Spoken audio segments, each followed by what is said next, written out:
El siguiente programa es para todas las edades. No contiene escenas de sexo o violencia. Es apto para toda la familia. Cuenta con el sistema Closed Caption y es financiado con recursos del Fondo Único de TIC.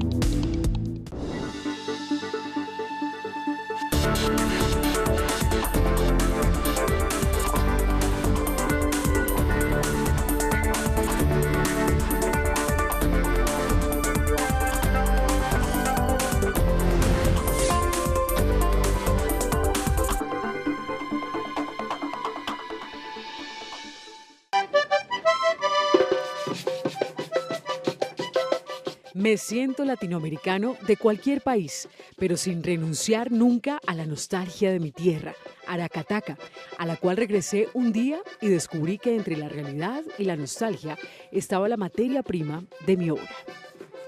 Así se refería Gabriel García Márquez, cuando ya era premio Nobel, a ese pueblo mágico que lo vio nacer, donde vivió sus primeros 8 años de infancia, un pueblo por donde pasaba un tren atiborrado de bananas, en una casa vieja y enorme, plagada de fantasmas. Aracataca, el corazón de Macondo, ha sido priorizado por el Gobierno Nacional como uno de los destinos de turismo literario y cultural que se promoverán en 2025.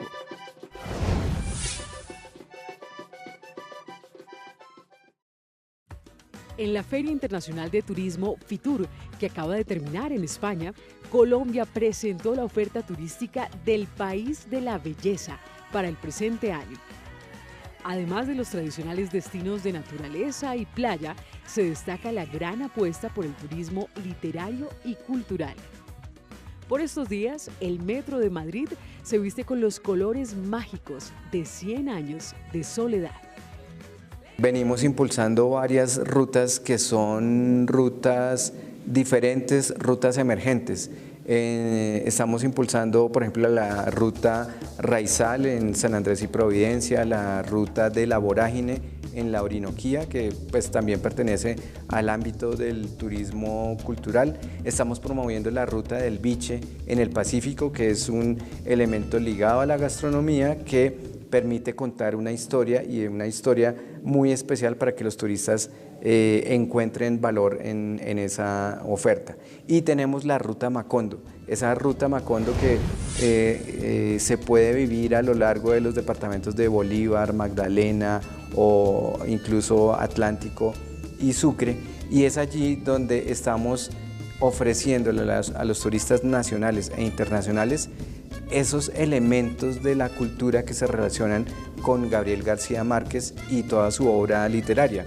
Entonces se pueden hacer recorridos desde Santa Marta o desde Cartagena para llegar a Aracataca y conocer un poco de la historia de Gabriel García Márquez y entender por qué las historias y toda la obra literaria de García Márquez se recreó en esos lugares y cómo fue que él encontró inspiración en lo que ocurría en estos sitios y también en el medio ambiente que tenía a su alrededor para poder crear ese tipo de obras. Entonces hoy en día se pueden visitar varios puntos de la ruta Macondo y además disfrutar de la gastronomía que es típica de esa región.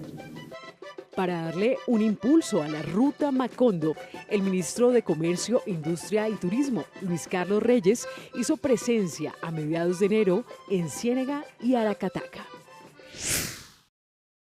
Estamos aquí en el departamento del Magdalena, hemos visitado Ciénaga y ahora estamos en Aracataca, de donde nació y creció Gabriel García Márquez, cuya obra pues obviamente sintetiza el espíritu de la colombianidad y estamos aquí para ver cómo se puede apoyar a la ciudadanía del Magdalena para promover el turismo hacia esta región. El interés en la obra de Gabriel García Márquez es universal y el interés en conocer la tierra, la gente, la cultura, el folclore que inspiró esa obra es algo que pues primero nosotros tenemos el privilegio de mostrarle al mundo y segundo, eso trae turismo que trae ingresos, trae divisas para los ciudadanos de esta región del país.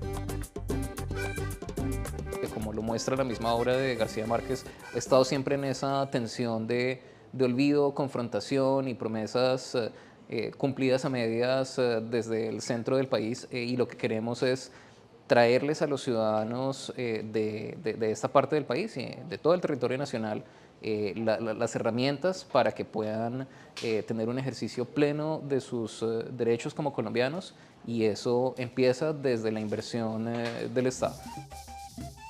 De hecho, ya el gobierno del presidente Gustavo Petro viene trabajando a toda marcha en inversiones para impulsar el turismo cultural y generar ingresos a los habitantes de Aracataca y de otros municipios de la Ruta Macondo.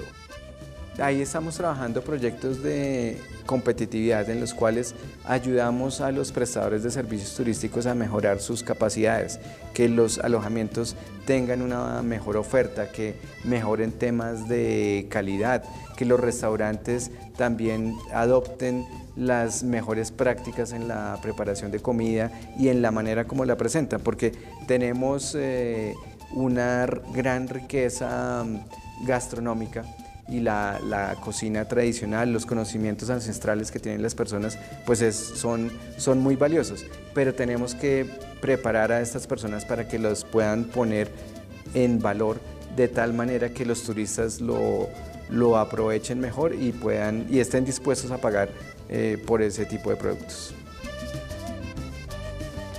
Los proyectos que estamos desarrollando en esa zona pues también incluyen temas de infraestructura, como por ejemplo el muelle embarcadero en Ciénaga para poder ir a los pueblos palafitos. Eso es un proyecto que ya está hecho, que ya está ejecutado y está en servicio, recientemente inaugurado.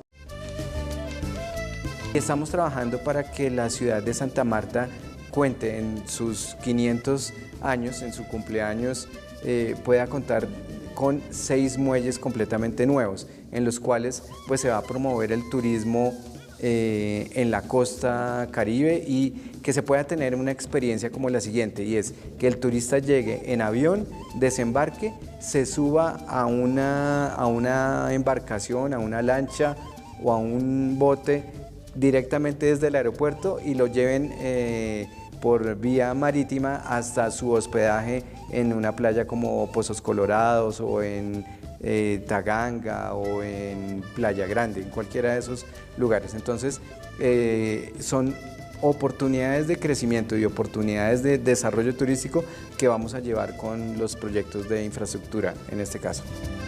Tenemos cosas muy importantes para contar y es, por ejemplo, el hecho de que en lo que va corrido del gobierno Petro hemos podido llegar a más de 140 municipios que nunca antes habían recibido recursos de Fontur. Y esto es muy importante porque esas inversiones van orientadas a lograr una transformación de esos lugares. Son municipios que antes pensaban que no podían acceder a los recursos de Fontur y que no podían entonces participar del desarrollo turístico.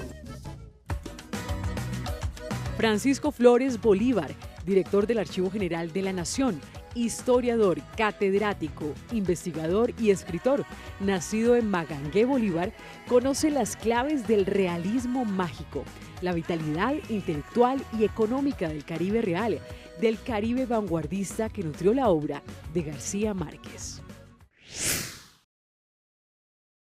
Cuando uno revisa qué es lo que está pasando en el Macondo que está viviendo García Márquez inicialmente, para hablar de ese no ficticio, sino el que está viviendo, ¿qué observa uno en espacios como Cartagena, Barranquilla, Santa Marta, La Guajira, incluso en los puertos fluviales de menor importancia desde la perspectiva de lo que hoy tenemos en mente? Si uno piensa en Ciénaga, es un centro articulado al mercado mundial, producto de la presencia de la United Fruit Company, pero al mismo tiempo esa articulación da origen a unas dinámicas de explotación que están ocurriendo en distintos territorios de la costa caribe colombiana. Y precisamente esa particularidad da origen a unos movimientos obreros supremamente importantes que están desplegándose por toda la costa caribe colombiana y que uno puede ubicar en Cartagena, Barranquilla y Santa Marta. Y por supuesto se ve de manera clara y palpable en lo que va a ocurrir en la masacre de las bananeras en 1928. Nosotros hace poco, hasta el año pasado, estuvimos conmemorando lo de la vorágine, pero realmente el país ha sido un país de vorágines. Y una de ellas es precisamente esa que ocurre en Ciénaga, que es bellamente descrita por Cepeda Zamudio en La Casa Grande y que también va a aparecer en la obra de García Márquez. La presencia de la United Fruit Company en la región le reveló la inequidad social y la injusticia. De pronto, mi madre señaló con el dedo. Mira, me dijo, ahí fue donde se acabó el mundo. Yo seguí la dirección de su índice y vi la estación. Un edificio de maderas descascaradas, con techos de zinc de 2 aguas y balcones corridos, y enfrente una plazoleta árida en la cual no podían caber más de 200 personas. Fue allí, según me precisó mi madre, donde el ejército había matado en 1928 un número nunca establecido de jornaleros del banano. La información me sorprendió, pues siempre creí que la matanza había sido en la estación de Aracataca. Muchas veces, cuando iba con mi abuelo a esperar el tren, volví a vivir el horror del instante imaginario. El militar leyendo el decreto con el que los peones en huelga fueron declarados una partida de malhechores. La muchedumbre de hombres, mujeres y niños inmóviles bajo el sol bárbaro, después que el oficial le dio un plazo de 5 minutos para evacuar la plaza. La orden de fuego, el tableteo de las ráfagas de escupitajos incandescentes, la muchedumbre acorralada por el pánico mientras la iban disminuyendo palmo a palmo con las cizallas metódicas e insaciables de la metralla. El Caribe colombiano lo sensibilizó con la temperatura y aromas del trópico. Del Gran Caribe Universal se nutrió de corrientes políticas libertarias. Entonces, lo que yo he sugerido y lo que he planteado en algunas de las investigaciones que he realizado sobre ese momento, sobre ese Caribe no ficticio, sino el Caribe que está dándole vida al escritor en ciernes, es un Caribe con una posición de vanguardia. Y lo digo en el sentido de, es un Caribe que está dando origen a ideas igualitarias que son las que están repensando un poco el país andino que para entonces se está consolidando. Un país que ya empieza su proceso de descentralización de manera más marcada, con el ascenso de los antioqueños hacia 1910, luego con unas élites bogotanas que se van a entrelazar y van a desarrollar una mirada un poco más centralizada. Sin embargo, poco a poco uno observa cómo ese Caribe que está nutriéndose, que es el que posteriormente va a llevar que García Márquez ascienda hacia el centro del país, está tratando de buscar un espacio, de no dejarse marginar, digamos, de no dejarse construir como un espacio marginado, sino que es un espacio que tiene una centralidad. El 10 de diciembre de 1982, Gabriel García Márquez recibió el Premio Nobel de Literatura, lo que terminó de consagrar su obra en el mundo.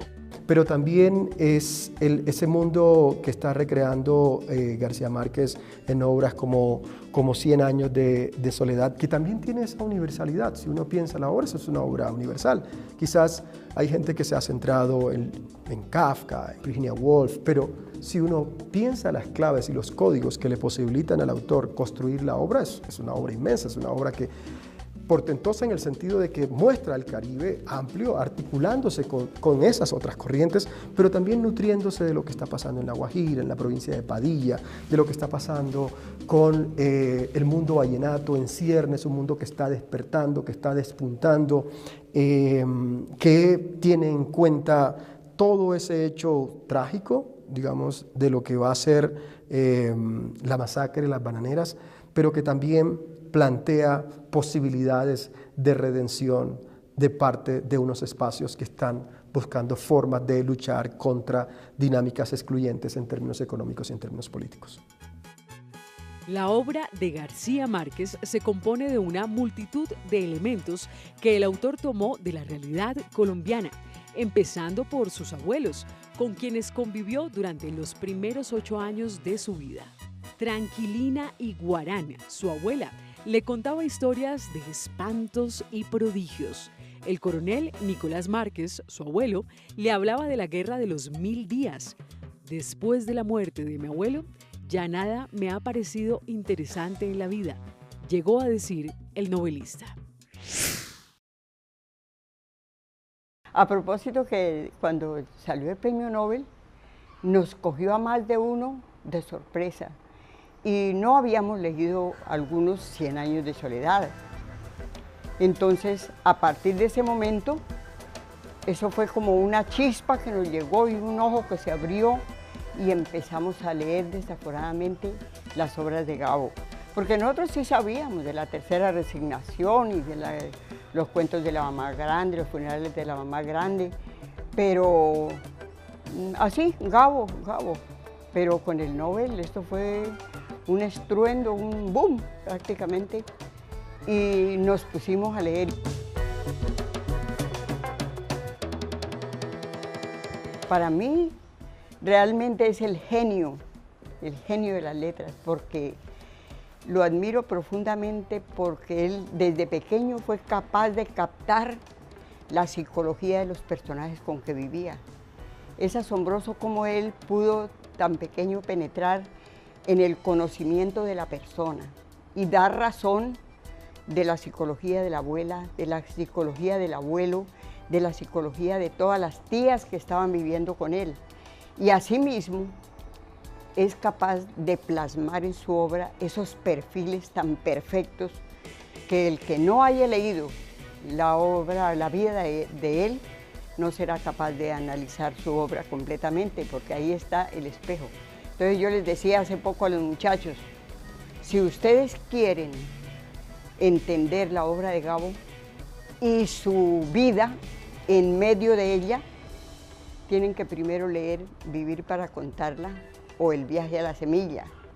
Y ahí sí le encuentra uno la sustancia a esas obras, porque está perfectamente delineada la psicología de cada personaje, de la abuela, representada en Úrsula Iguarán, que era la que reunía todos los valores que debe tener una mujer.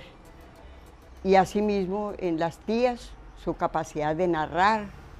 Él se quedaba bobito ahí solo oyendo los comentarios de las tías, los comentarios del abuelo, de la guerra de los 1000 días, que no sé qué más, y el peladito oyendo era el único niñito que había ahí.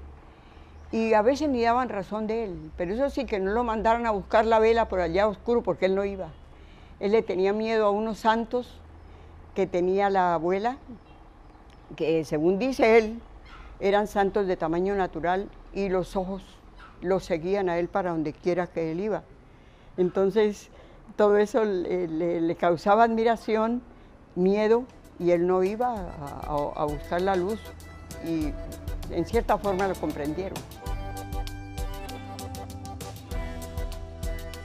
Yo a él lo describo, tal vez ya le dije anteriormente, como un genio de las letras, porque fue capaz de plasmar la realidad, no solamente de su casa, de su vida, sino la realidad de Colombia.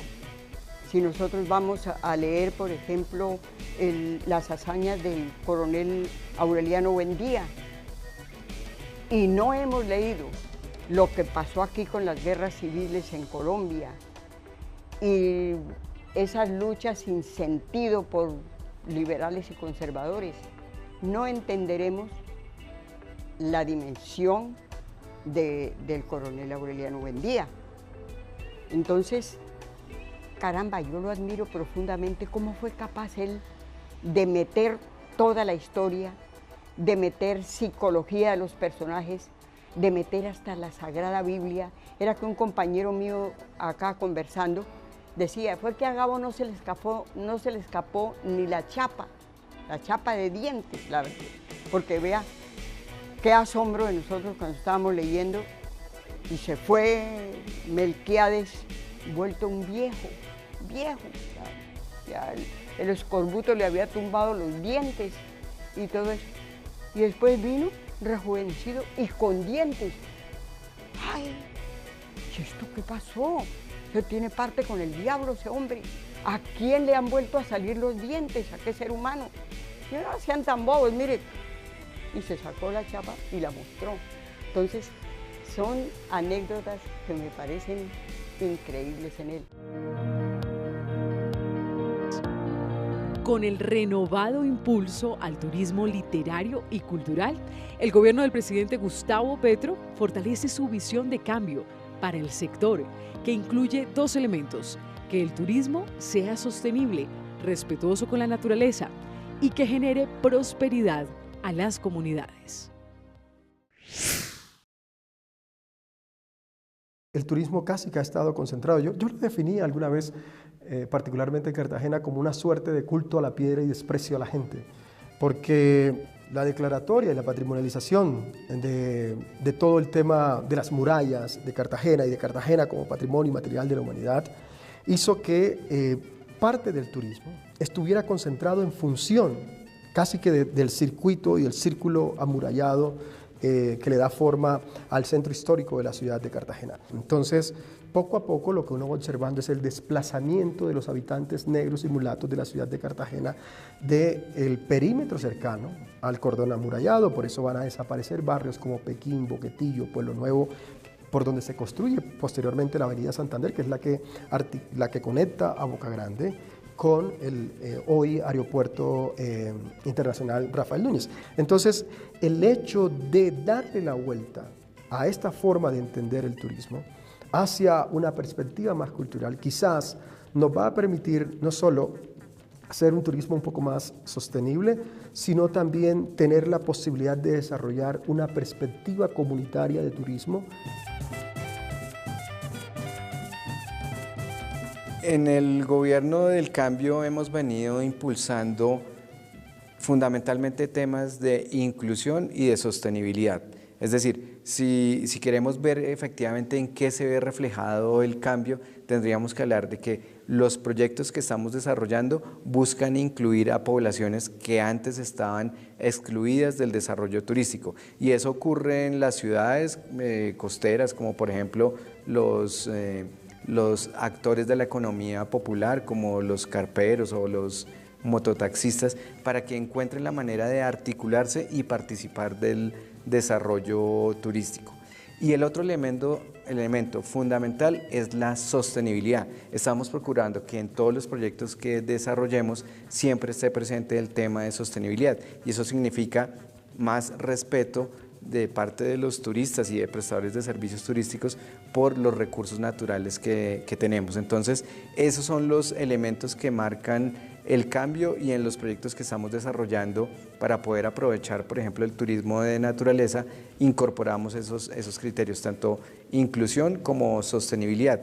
Y eso hace que aparezcan oportunidades para comunidades que antes no tenían la oportunidad de participar. Y entonces, ahí hablamos de turismo comunitario, porque las comunidades tienen algo que ofrecer, tienen el conocimiento de los lugares y los escenarios naturales, o tienen el conocimiento en la preparación de la comida tradicional. Todos esos elementos hacen parte ahora de una oferta turística en la cual se están articulando, y el Gobierno Nacional, a través del Ministerio de Comercio, Industria y Turismo y Fontur, promueve para que se articulen a eso que es la gran cadena de valor del turismo.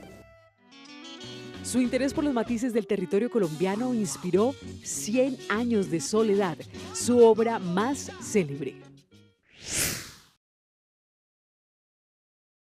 Luego, cuando uno vuelve sobre la obra, ya la obra que va a recrear el autor, ese mundo de ficción que está creando, por supuesto que van a aparecer muchos de esos hechos históricos que están nutriendo el universo creativo del autor. Por eso hay mucha circulación de inmigrantes, personajes inmigrantes que son los personajes, algunos de los personajes que aparecen en varias de las obras de García Márquez, italianos, árabes que van a estar haciendo presencia. Es un poco el resultado de ese carácter cosmopolita que tiene la costa caribe colombiana, que abraza y abre las puertas a distintas corrientes inmigratorias. Realmente, cuando uno llega a estos lugares, es inevitable hacer el contraste con las historias y con la obra literaria de Gabriel García Márquez. Y entonces sí encuentra uno algunas explicaciones de lo que plasmó García Márquez en sus libros. Y fundamentalmente pues creo que la cultura de la gente y la relación que tiene con la música. Para mí algo que fue particular fue esa relación de la obra literaria de García Márquez con el vallenato que se escucha en estos lugares. Dicen que Macondo no es un lugar, no es un sentimiento. Macondo es todo un legado legado cultural, donde suceden cosas imposibles y donde se choca la realidad con la fantasía. Ese es el famoso Macondo. Y yo les digo que sí, Aracataca. He vivido estos 40 años y su gente es bastante soñadora y suceden acontecimientos increíbles, dignos de admirar. La gente tiene una magia también, una gracia, y que hay que oír hablar a un costeño cuando está allá con sus tragos y hay que ver lo graciosos que ellos son y lo que sueñan y lo que se les ocurre y las poesías de la mujer. Y todo, a mí me parece eso increíble.